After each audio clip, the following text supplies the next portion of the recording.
He wrote MAKKAH. Muhammad Asad. Thirst, Section 3-5. 3. Look there. Zaid's voice breaks through the silence, a hare. I turn my eyes to the bundle of grey fur that has leaped out of a clump of bushes, while Zaid slides down from his saddle, unslinging the wooden mace that hangs on the pommel. He bounds after the hare and swings the mace over his head for the throw, but just as he is about to hurl it, he catches his foot in a hammed root, falls flat on his face, and the hare disappears from sight. There goes a good supper, I laugh as he picks himself up, ruefully eyeing the mace in his hand. But mind it not, Zaid, that hare was obviously not our portion. No, it was not, he replies, somewhat absent-mindedly, and then I see that he is limping painfully. Didst thou hurt thyself, Zaid? Oh, it is nothing. I only twisted my ankle. It will get better in a little while. But it does not get better.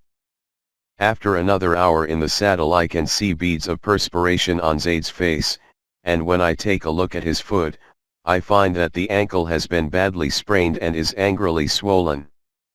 There is no use going on like this, Zaid. Let us make camp here, a night's rest will restore thee.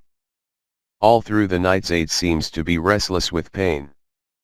He awakens long before dawn, and his sudden movement stirs me also from my uneasy sleep. I see only one camel, he says, and when we look around, we discover that one of the beasts, Zaid's, has indeed disappeared. Zaid wants to set out on mine to search for it, but his injured foot makes it difficult for him even to stand, not to speak of walking and mounting and dismounting. Thou rest, Zaid, and I shall go instead. It won't be difficult to find my way back by retracing my own tracks. And in the breaking dawn I ride away, following the tracks of the lost dromedary which wind across the sand valley and disappear behind the dunes. I ride for 1 hour, and another, and a third, but the tracks of the strayed animal go on, as if it had pursued a deliberate course. The forenoon is well advanced when I stop for a short halt, dismount, eat a few dates and drink from the small water skin attached to my saddle. The sun stands high, but somehow it has lost its glare.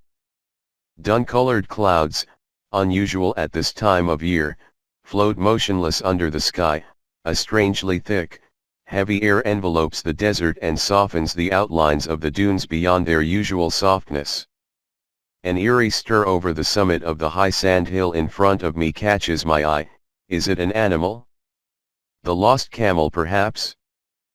But when I look more carefully, I see that the movement is not above but, in the dune, crest itself, the crest is moving, ever so slightly, ripplingly, forward, and then it seems to trickle down the slope toward me like the crest of a slowly breaking wave. A murky redness creeps up the sky from behind the dune. Under this redness its contours lose their sharpness and become blurred, as if a veil had suddenly been drawn across, and a reddish twilight begins to spread rapidly over the desert.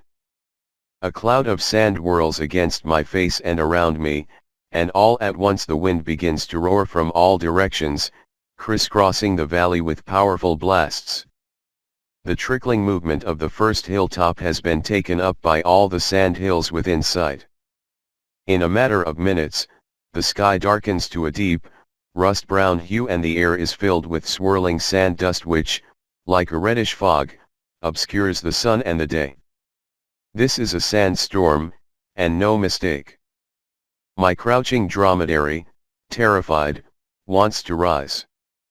I pull it down by the halter, struggling to keep myself upright in the wind that has now assumed the force of a gale, and manage to hobble the animal's forelegs and, to make it more secure, a hind leg as well. Then I throw myself down on the ground and draw my abaya over my head. I press my face against the camel's armpit so as not to be choked by the flying sand. I feel the animal press its muzzle against my shoulder, no doubt for the same reason. I can feel the sand being heaped upon me from the side where I am unprotected by the dromedary's body and have to shift from time to avoid being buried. I am not unduly worried, for it is not the first time that I have been surprised by a sandstorm in the desert. Lying thus on the ground, tightly wrapped in my abaya, I can do nothing but wait for the storm to abate and listen to the roar of the wind and the flapping of my cloak, flapping like a loose sail, no. Like a banner in the wind, like the flapping of tribal banners carried on high poles by a Bedouin army on the march. Just as they flapped and fluttered nearly 5 years ago over the host of Najdi Bedouin riders, thousands of them, and I among them, returning from Arafat to Mecca after the pilgrimage. It was my second pilgrimage. I had spent 1 year in the interior of the peninsula and had managed to return to Mecca just in time to take part in the congregation of pilgrims on the plain of Arafat, to the east of the holy city. And on the way back from Arafat I found myself in the midst of a multitude of white-garbed Najdi Bedouins, riding in a tense gallop over the dusty plain, a sea of white-garbed men on honey yellow, golden brown and red-brown dromedaries, a roaring, earth-shaking gallop of thousands of dromedaries pushing forward like an irresistible wave, the tribal banners roaring in the wind and the tribal cries with which the men announced their various tribes and the warlike deeds of their ancestors surging in waves over each detachment. For to the men of Najd, men of the Central Arabian highlands, war and pilgrimage spring from the same source. And the numberless pilgrims from other lands, from Egypt and India and North Africa and Java, unaccustomed to such wild abandon, scattered in panic before our approach, for nobody could have survived who stood in the way of the thundering host, just as instantaneous death would have been the portion of a rider who fell from the saddle in the midst of the thousands and thousands of galloping mounts. However mad that ride, I shared the madness and abandoned myself to the hour and the whir and the rush and the roar with a wild happiness in my heart, and the wind that rushed past my face sang out, "Never again wilt thou be a stranger. Never again, among thy people." And as I lie in the sand under my flapping abaya, the roar of the sandstorm seems to echo, "Never again wilt thou be a stranger." I am no longer a stranger, Arabia has become my home. My western past is like a distant dream, not unreal enough to be forgotten, and not real enough to be part of my present. Not that I have become a lotus eater. On the contrary. Whenever I happen to stay for some months in a town, as, for instance, in Medina, where I have an Arab wife and an infant son and a library full of books on early Islamic history, I grow uneasy and begin to yearn for action and movement, for the dry, brisk air of the desert, for the smell of dromedaries and the feel of the camel saddle. Oddly enough, the urge to wander that has made me so restless for the greater part of my life, I am a little over 32 now, and lures me again and again into all manner of hazards and encounters, does not stem so much from a thirst for adventure as from a longing to find my own restful place in the world, to arrive at a point where I could correlate all that might happen to me with all that I might think and feel and desire. And if I understand it rightly, it is this longing for inner discovery that has driven me, over the years, into a world entirely different, both in its perceptions and its outer forms, from all to which my European birth and upbringing had seemed to destine me. When the storm finally subsides, I shake myself free of the sand that has been heaped around me.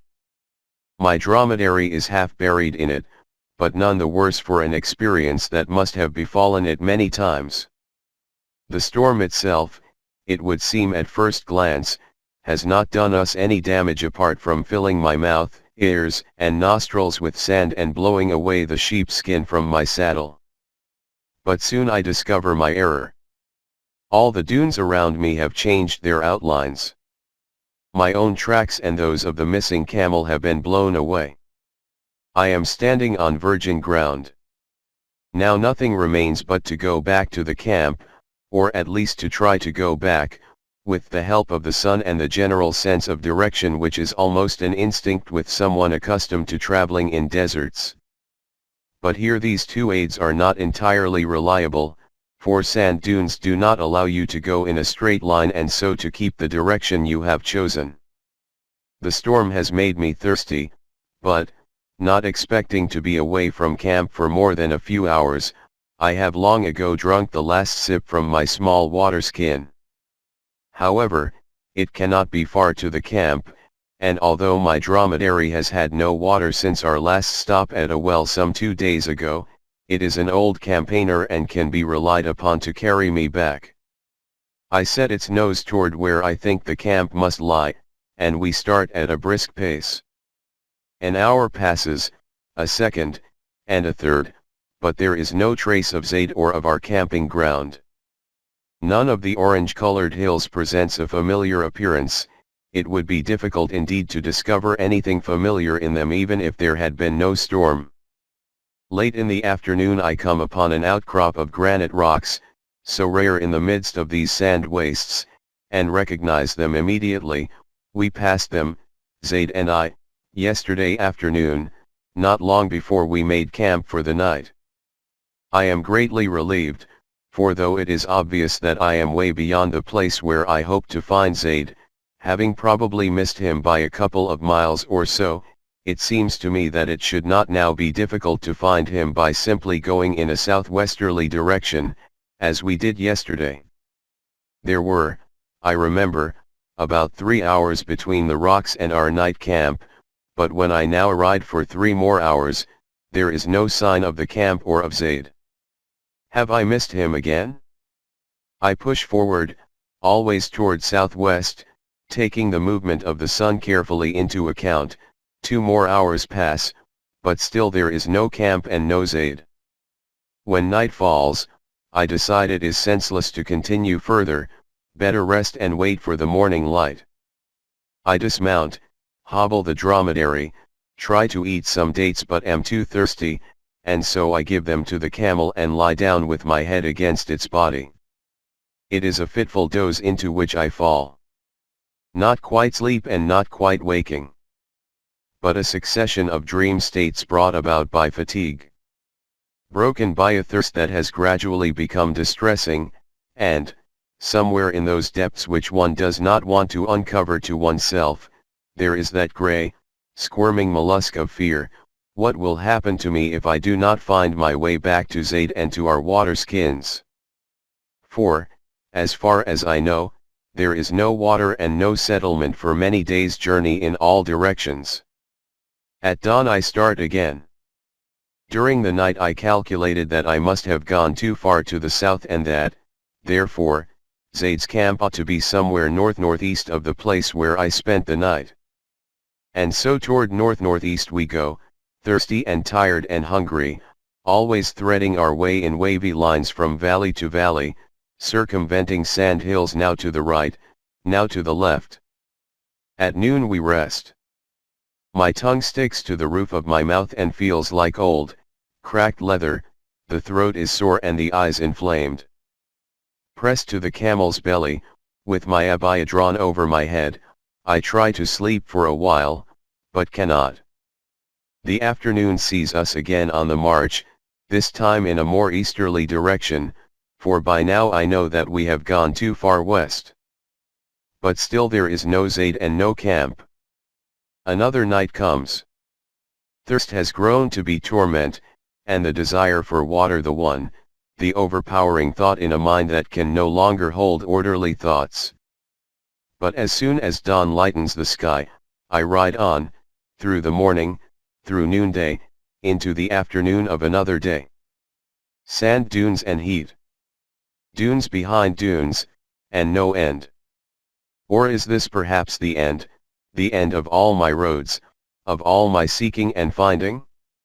Of my coming to the people among whom I would never again be a stranger? O God, I pray, let me not perish thus. In the afternoon I climb a tall dune in the hope of getting a better view of the landscape. When I suddenly discern a dark point far to the east, I could cry with joy, only I am too weak for that, for this must be Zaid's encampment, and the waterskins, the two big waterskins full of water. My knees shake as I remount my dromedary.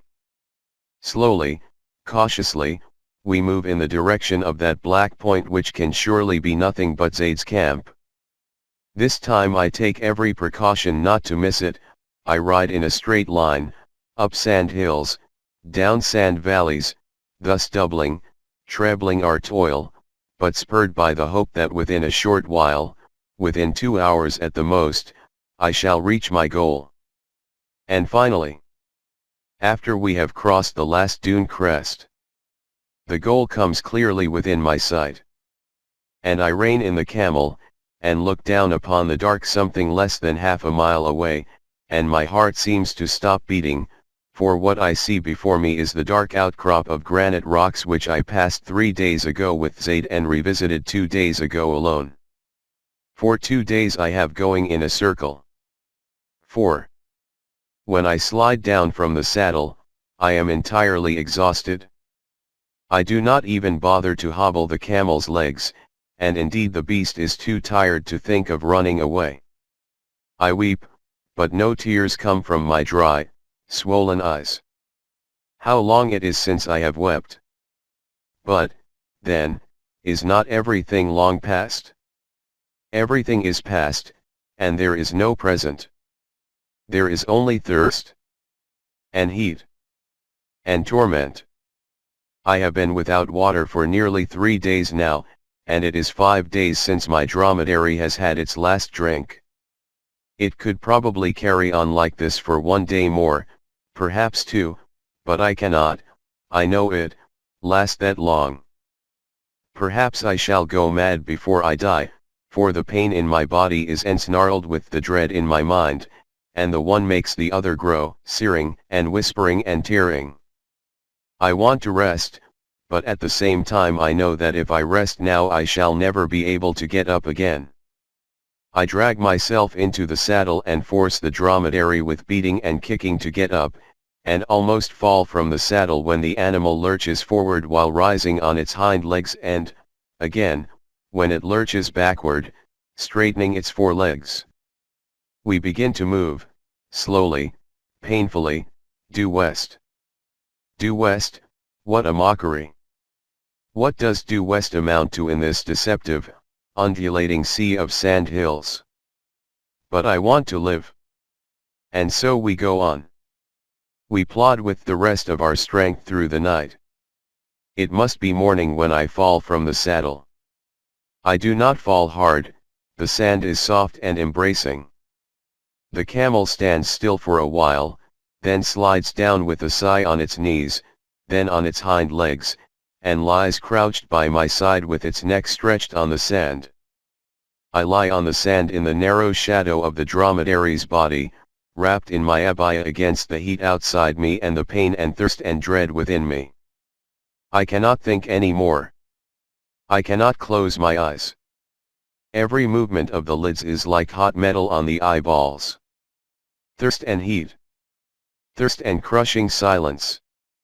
A dry silence that swathes you in its shroud of loneliness and despair and makes the singing of blood in your ears and the camel's occasional sigh stand out threateningly, as though these were the last sounds on earth and you too, the man and the beast, the last living beings, doomed beings, on earth. High above us, in the swimming heat, a vulture circles slowly, without ever stopping, a pinpoint against the hard paleness of the sky, free and above all horizons. My throat is swollen, constricted, and every breath moves, 1,000 torturing needles at the base of my tongue, that big tongue which should not move but cannot stop moving in pain, backward, forward, like a rasp against the dry cavity of my mouth. All my insides are hot and intertwined in one unceasing grip of agony. For seconds the steely sky becomes black to my wide-open eyes. My hand moves, as if of its own, and strikes against the hard butt of the carbine slung on the saddle peg. And the hand stands still, and with sudden clarity the mind sees the 5 good shells in the magazine and the quick end that a pressure on the trigger could bring. Something in me whispers, move quickly, get the carbine before you are unable to move again. And then I feel my lips move and shape toneless words that come from some dark recesses of my mind, we shall try you. Most certainly try you, and the blurred words slowly assume shape and fall into pattern, a verse from the Quran, we shall most certainly try you with fear and hunger and with the lack of possessions and labor's fruits. But give the good tiding to those who remain steadfast and, when calamity befalls them, say, behold, to God we belong and unto him do we return. Everything is hot and dark, but out of the hot darkness I sense a cooling breath of wind and hear it rustle softly, wind rustling, as if in trees, over water, and the water is the sluggish little stream between grassy banks, near the home of my childhood. I am lying on the bank, a little boy of 9 or 10 years, chewing a grass stalk and gazing at the white cows which graze nearby with great, dreamy eyes and the innocence of contentment. In the distance peasant women work in the field. One of them wears a red headkerchief and a blue skirt with broad red stripes. Willow trees stand on the bank of the stream, and over its surface glides a white duck, making the water glitter in its wake. And the soft wind rustles over my face like an animal's snort. Oh, yes, it is indeed an animal's snort. The big white cow with the brown spots has come quite close to me and now nudges me, snorting, with its muzzle, and I feel the movement of its legs by my side. I open my eyes, and hear the snort of my dromedary, and feel the movement of its legs by my side. It has half raised itself on its hind legs with uplifted neck and head, its nostrils widened as if scenting a sudden, welcome smell in the noon air. It snorts again, and I sense the excitement rippling down its long neck toward the shoulder and the big, half-raised body. I have seen camels snuffle and snort like this when they scent water after long days of desert travel, but there is no water here. Or, is there? I lift my head and follow with my eyes the direction toward which the camel has turned its head. It is the dune nearest us, a low summit against the steely bleakness of the sky, empty of movement or sound. But there is a sound. There is a faint sound like the vibration of an old harp. Very delicate and brittle.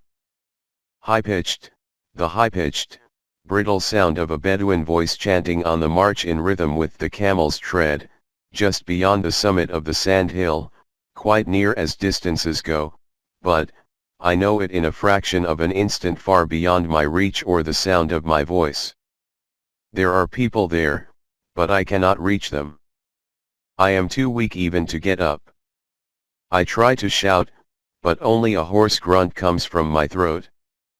And then my hand strikes, as if of its own, against the hard butt of the carbine on the saddle. And with the eye of my mind I see the 5 good shells in the magazine. With a supreme effort I manage to unsling the weapon from the saddle peg. Drawing the bolt is like lifting a mountain, but finally it is done. I stand the carbine on its butt and fire a shot vertically into the air. The bullet whines into the emptiness with a pitifully thin sound. I draw the bolt again and fire again, and then listen. The harp-like singing has stopped. For a moment there is nothing but silence. Suddenly a man's head, and then his shoulders, appear over the crest of the dune, and another man by his side. They look down for a while, then turn around and shout something to some invisible companions, and the man in front clambers over the crest and half runs, half slides down the slope toward me. There is commotion around me, 2, 3 men, what a crowd after all that loneliness, are trying to lift me up, their movements a most confusing pattern of arms and legs. I feel something burning cold, like ice and fire, on my lips, and see a bearded Bedouin face bent over me, his hand pressing a dirty, moist rag against my mouth. The man's other hand is holding an open water skin. I make an instinctive move toward it, but the Bedouin gently pushes my hand back, dunks the rag into the water and again presses a few drops onto my lips. I have to bite my teeth together to prevent the water from burning my throat, but the Bedouin pries my teeth apart and again drops some water into my mouth. It is not water, it is molten lead. Why are they doing this to me? I want to run away from the torture, but they hold me back, the devils. My skin is burning. My whole body is in flames. Do they want to kill me? Oh, if only I had the strength to get hold of my rifle to defend myself. But they do not even let me rise. They hold me down to the ground and pry my mouth open again and drip water into it. And I have to swallow it, and, strangely enough, it does not burn as fiercely as a moment ago, and the wet rag on my head feels good, and when they pour water over my body, the touch of the wet clothes brings a shudder of delight. And then all goes black, I am falling down a deep well, the speed of my falling makes the air rush past my ears, the rushing grows into a roar, a roaring blackness, black, black. 5. Black. Black. A soft blackness without sound. A good and friendly darkness that embraces you like a warm blanket and makes you wish that you could always remain like this. So wonderfully tired and sleepy and lazy. And there is really no need for you to open your eyes or to move your arm. But you do move your arm and do open your eyes, only to see darkness above you, the woolen darkness of a Bedouin tent made of black goat hair, with a narrow opening in front that shows you a piece of starry night sky and the soft curve of a dune shimmering under the starlight. And then the tent opening darkens, and a man's figure stands in it, the outline of his flowing cloak sharply etched against the sky, and I hear Zaid's voice exclaim, "He is awake, he is awake." And his austere face comes quite close to my own and his hand grips my shoulder. Another man enters the tent, I cannot clearly see him, but as soon as he speaks with a solemn voice I know he is a Shamir Bedouin. Again I feel a hot, consuming thirst and grip hard the bowl of milk which Zaid holds out toward me. But there is no longer any pain when I gulp down while Zaid relates how this small group of Bedouins happened to camp near him at the time when the sandstorm broke loose. And how, when the strayed camel calmly returned by itself during the night, they became worried and went out, all of them together, to search for me, and how, after nearly 3 days, when they had almost given up hope, they heard my rifle shots from behind a dune. And now they have erected a tent over me and I am ordered to lie in it tonight and tomorrow. Our Bedouin friends are in no hurry, their water skins are full, they have even been able to give 3 bucketfuls to my dromedary, for they know that one day's journey toward the south will bring them, and us, to an oasis where there is a well. And in the meantime, the camels have fodder enough in the hammed bushes that grow all around. After a while, Zaid helps me out of the tent, spreads a blanket on the sand, and I lie down under the stars. A few hours later I awaken to the clanking of Zaid's coffee pots, the smell of fresh coffee is like a woman's embrace. Zaid.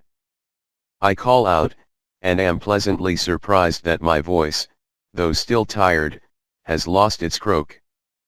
Wilt thou give me some coffee? By God I will, O my uncle.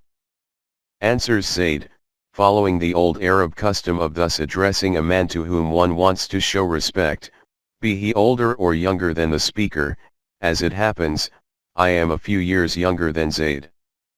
Thou shalt have as much coffee as thy heart desires. I drink my coffee and grin at Zaid's happy countenance. Why, brother, do we expose ourselves to such things instead of staying in our homes like sensible people? Because, Zaid grins back at me, it is not for the like of thee and me to wait in our homes until the limbs become stiff and old age overtakes us.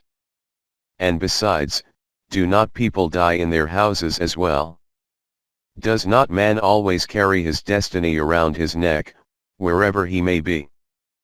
The word Zayd uses for destiny is kisma, that which is apportioned, better known to the West in its Turkish form, kismet.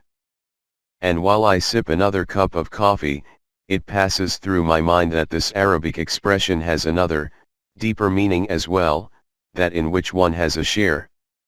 That in which one has a share. These words strike a faint, elusive chord in my memory. There was a grin that accompanied them. Whose grin? A grin behind a cloud of smoke. Pungent smoke. Like the smoke of hashish. Yes, it was the smoke of hashish. And the grin belonged to one of the strangest men I have ever met, and I met him after one of the strangest experiences of my life. While trying to escape from a danger that seemed to be imminent in its threat, I had been racing, without knowing it, into a danger far more real, far more imminent, than the one I was trying to elude, and both the unreal danger and the real one led to another escape. It all happened nearly 8 years ago, when I was traveling on horseback, accompanied by my Tatar servant Ibrahim, from Shiraz to Kerman in southern Iran, a desolate, thinly populated, roadless stretch near Niris Lake. Now, in winter, it was a squelchy, muddy steppe with no villages in the vicinity, hedged into the south by Kut-i-Gushnagan, the mountains of the Hungary. Toward the north it dissolved into the swamps that bordered the lake. In the afternoon, as we circumvented an isolated hill, the lake came suddenly into view, a motionless green surface without breath or sound or life, for the water was so salty that no fish could live in it. Apart from a few crippled trees and desert shrubs, the salty soil near its shores did not allow any vegetation to grow. The ground was lightly covered with muddy snow, and over it, at a distance of about 200 yards from the shore, ran a thinly outlined path. The evening fell and the caravanserai of Khan-i-Kaith, our goal for the night, was nowhere in sight. But we had to reach it at any price. Far and wide there was no other settlement, and the nearness of the swamps made progress in darkness extremely hazardous.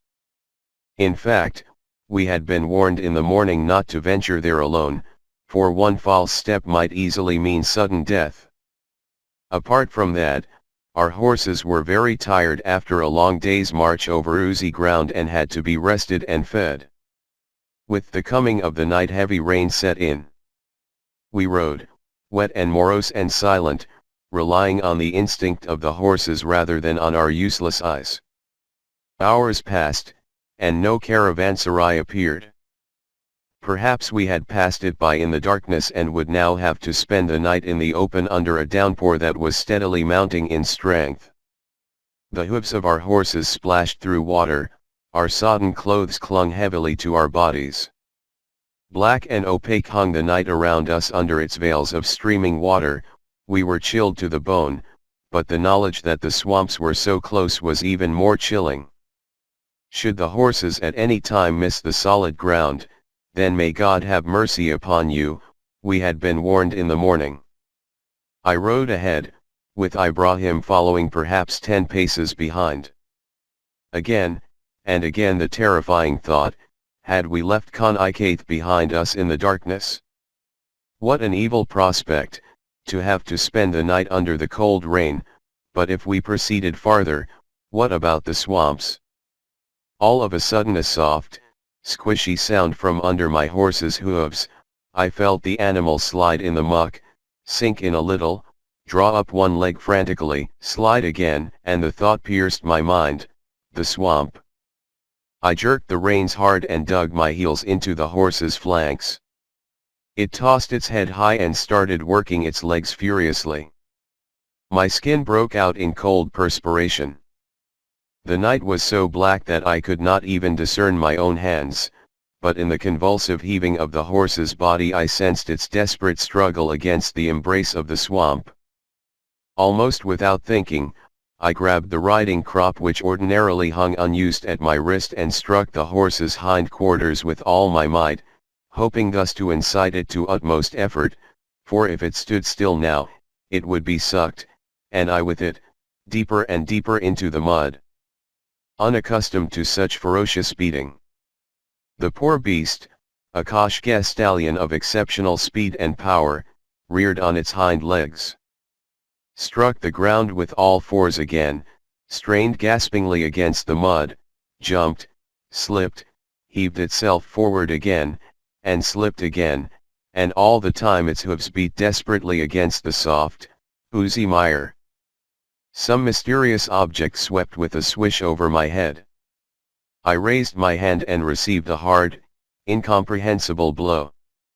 What from? Time and thought tumbled over one another and became confused. Through the splashing of the rain and the panting of the horse I could hear, for seconds that were like hours, the relentless sucking sound of the swamp. The end must be near. I loosened my feet from the stirrups, ready to jump from the saddle and try my luck alone. Perhaps I could save myself if I lay flat on the ground, when suddenly, unbelievably, the horse's hooves struck against hard ground, once, twice. And, with a sob of relief, I pulled the reins and brought the quivering animal to a standstill. We were saved.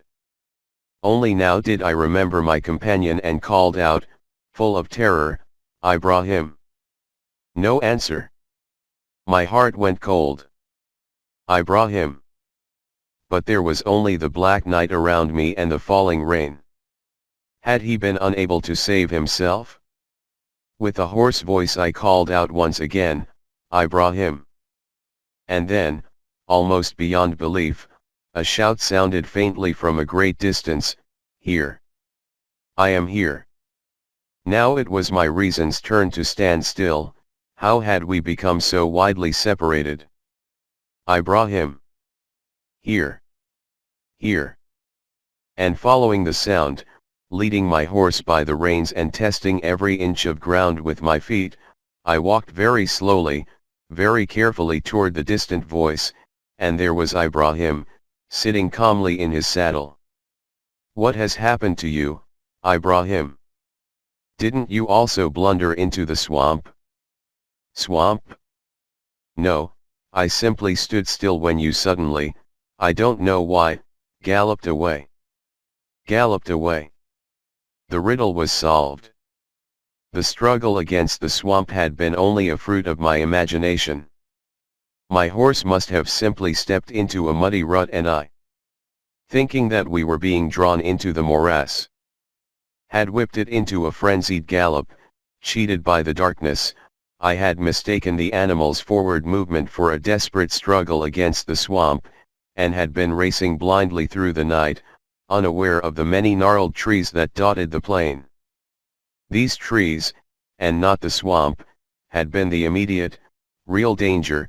The small twig that had struck my hand could as well have been a larger branch, which might have broken my skull and thus brought my journey to a decisive end in an unmarked grave in southern Iran.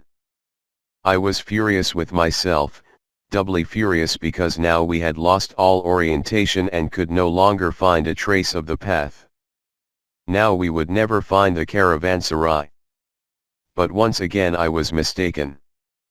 Ibrahim dismounted to feel the terrain with his hands and so perhaps to rediscover the path, and while he was crawling thus on all fours, his head suddenly struck a wall, the dark wall of the caravanserai of Khan-i-Kaith. But for my imaginary blundering into the swamp we would have gone on, missed the caravanserai and truly lost ourselves in the swamps which, as we subsequently learned, began less than 200 yards ahead. The caravanserai was one of the many decayed remnants of the epoch of Shah Abbas the Great, mighty blocks of masonry with vaulted passageways, gaping doorways, and crumbling fireplaces. Here and there you could discern traces of old carving over the lintels and cracked majolica tiles. The few inhabitable rooms were littered with old straw and horse dung. When Ibrahim and I entered the main hall, we found the overseer of the caravanserai seated by an open fire on the bare ground. At his side was a barefooted man of diminutive size draped in a tattered cloak. Both rose to their feet at our appearance, and the little stranger bowed solemnly with an exquisite, almost theatrical gesture, the right hand placed over the heart.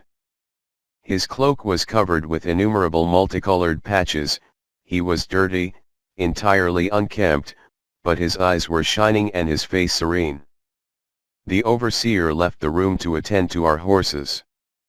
I threw off my soaked tunic, while Ibrahim immediately set himself to making tea over the open fire. With the condescension of a great lord who forfeits none of his dignity by being courteous to his inferiors, the odd little man graciously accepted the cup of tea which Ibrahim held out toward him. Without any show of undue curiosity, as if opening a drawing-room conversation, he turned to me, "You are English, Janabi Ali?" "No, I am an Amsa'i, Austrian." "Would it be improper to ask if it is business that brings you to these parts?" "I am a writer for newspapers," I replied. "I am traveling through your country to describe it to the people of my own. They love to know how others live and what they think." He nodded with an approving smile and lapsed into silence. After a while he drew a small clay water pipe and a bamboo rod from the folds of his cloak. He attached the rod to the clay vessel, then he rubbed something that looked like tobacco between his palms and placed it carefully, as if it were more precious than gold, in the bowl of the pipe, covering it with live coals. With a visible effort, he drew in the smoke through the bamboo rod, violently coughing and clearing his throat in the process. The water in the clay pipe bubbled and a biting odor began to fill the room. And then I recognized it. It was Indian hemp, hashish, and now I understood also the man's strange mannerisms. He was a hashishi, an addict. His eyes were not veiled like those of opium smokers, they shone with a kind of detached, impersonal intensity, staring into a distance that was immeasurably removed from the real world around him. I looked on in silence. When he finished his pipe at last, he asked me, "Will you not try it?" I refused with thanks. I had tried opium once or twice, without any particular enjoyment, but this hashish business seemed too strenuous and unappetizing even to try. The hashishi laughed soundlessly, his squinting eyes glided over me with a friendly irony. "I know what you are thinking, oh my respected friend, you are thinking that hashish is the work of the devil and are afraid of it. Nonsense. Hashish is a gift from God. Very good, especially for the mind. Look here, Hazrat, let me explain it to you. Opium is bad, there can be no doubt about it, for it awakens in man a craving for unattainable things, it makes his dreams greedy, like those of an animal. But hashish silences all greed and makes one indifferent to all things of the world. That's it, it makes one contented. You could place a mound of gold before a hashishi, not just while he is smoking, but at any time, and he would not even stretch out his little finger for it. Opium makes people weak and cowardly, but hashish kills all fear and makes a man brave as a lion.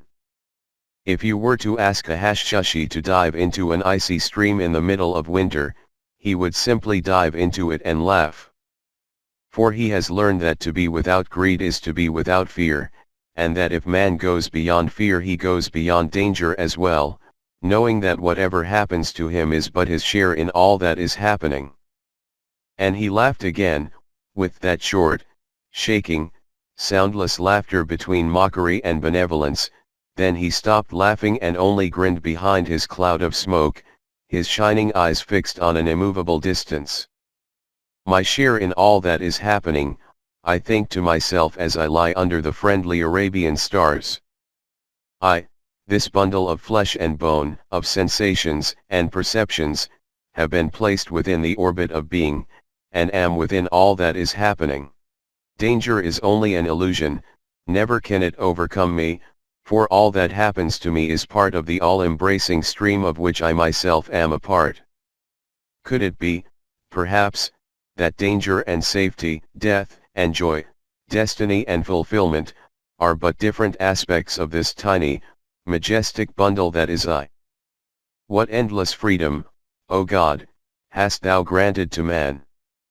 I have to close my eyes, so sharp is the pain of happiness at this thought, and wings of freedom brush me silently from afar in the breath of the wind that passes over my face.